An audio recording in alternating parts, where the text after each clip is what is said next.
Pensa só, a vida profissional de um lado, a vida doméstica do outro. Pra gente isso parece a coisa mais natural do mundo, né? Mas olha, nem sempre foi assim.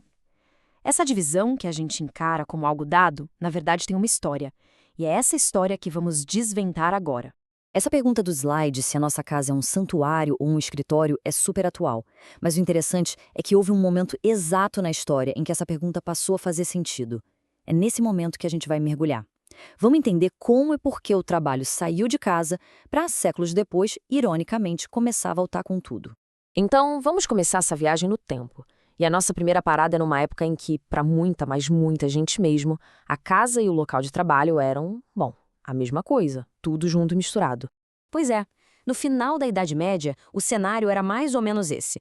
Tenta imaginar. O barulho das ferramentas de um artesão, o cheiro de pão quentinho saindo do forno, só que tudo isso acontecendo não numa loja separada, na rua, mas dentro do mesmo espaço onde a família comia, dormia, vivia o seu dia a dia. Não tinha essa de ir para o trabalho, sabe? Não existia trânsito, não tinha que bater ponto para sair. A vida profissional e a vida pessoal era uma coisa só, completamente entrelaçadas. As fronteiras simplesmente não existiam. Só que aí, com o passar do tempo, ao longo de séculos, na verdade, uma mudança gigantesca começou a tomar forma. E o motor dessa transformação foi o crescimento das cidades e a expansão do comércio. E o que aconteceu? A casa, na cidade, começou a ficar vazia durante o dia. Pela primeira vez na história, em uma escala tão grande, as pessoas começaram a ter um lugar para ir trabalhar que não era a própria casa. Esse foi o começo da separação física que a gente conhece hoje. Olha, a mudança foi radical. Se antes o lar era a oficina, agora ele se torna o oposto da oficina. A vida, que era toda pública e misturada, ganha uma dimensão privada. E o tempo de trabalho e o tempo da família, que não tinham divisão, agora são colocados em caixinhas separadas. Surgiu um ideal completamente novo. A casa não é mais um lugar de produção, de barulho, mas sim um refúgio, um santuário de paz. O espaço privado, como a gente entende, nasceu ali. Mas atenção, essa história tem um porém muito importante. Esse tal refúgio privado não era um lugar de descanso para todo mundo, não. Muito pelo contrário. Para muita gente, a casa continuou sendo, e muito, um local de trabalho intenso. É que, mesmo com as oficinas e lojas se mudando para a rua, uma quantidade enorme de trabalho continuou sendo feita portas adentro. E esse trabalho, que era essencial para tudo funcionar, geralmente era feito por quem ficou meio que invisível nessa nova divisão, principalmente mulheres, criados e pessoas escravizadas. E que trabalho era esse? Bom, estamos falando de fiar e tecer, de cozinhar, assar, conservar os alimentos, lavar e consertar roupa, costurar, bordar e, claro, cuidar das crianças e administrar a casa inteira. Muitas dessas atividades, como a fiação de tecelagem, eram verdadeiras profissões, só que exercidas ali, dentro de casa. E não era só isso, o tal lar privado também era o local de trabalho de uma força de trabalho gigantesca de criados e pessoas escravizadas. O trabalho deles era simplesmente crucial. Sem essa mão de obra, o estilo de vida das novas famílias ricas, da burguesia, simplesmente não existiria. A casa privada deles era, na verdade, um local de trabalho para muita gente. E não estamos falando de pouca gente. Os números são impressionantes. Pega o exemplo de Gênova, na Itália, em 1458.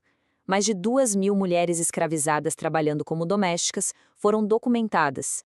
Elas eram mais de 97% de toda a população escravizada da cidade. Isso dá uma dimensão do tamanho da dependência que esses lares privados tinham do trabalho forçado. E olha só este outro exemplo. A casa de um comerciante famoso da época, Francesco di Marco da Cini. Em 1393, moravam e trabalhavam lá 2 criados homens, 2 criadas mulheres e uma pessoa escravizada. Então, mesmo uma única casa, de família mais rica, era, na prática, um local de trabalho super movimentado. Ok, então vimos a separação física. Mas essa mudança não foi só de espaço, foi também de mentalidade. E isso fica muito claro quando a gente olha para uma coisa: a forma como as pessoas começaram a registrar as coisas. Pensa bem, com o negócio fora de casa, surgiu uma necessidade nova. O comerciante, o artesão, ele precisava saber o que era lucro do negócio e o que era gasto da família. As coisas não podiam mais ficar misturadas. A gestão da empresa agora é uma coisa e a gestão da casa outra.